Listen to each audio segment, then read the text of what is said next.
200 years ago, the United States started the War of 1812 as it attempted to make Canada its next state.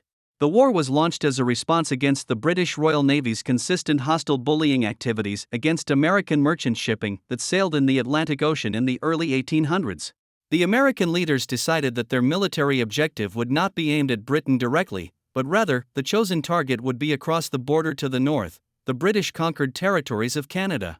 The arrogant mindset of these American politicians convinced them that conquering Canada would be as easy as eating American pie. Thomas Jefferson pompously declared in the summer of 1812, "The acquisition of Canada will be a mere matter of marching."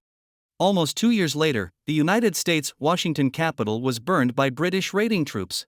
Most of the war's campaigns were fought along border areas of the Great Lakes and St. Lawrence River in the regions of Ontario and Quebec. The American population outnumbered the Canadians by more than 10 to 1. The American army consisted of regular troops and shaky militia units. The defenders of Canada were primarily British troops.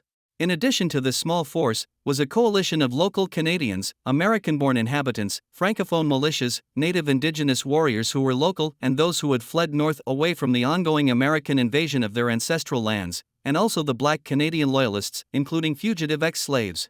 The war lasted almost 3 years, during which time 3 major American invasion attempts into Canada were driven back by the outnumbered defenders.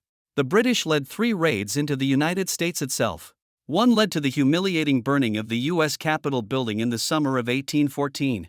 But the last British raid ended in a costly defeat at the Battle of New Orleans, fought in January of 1815.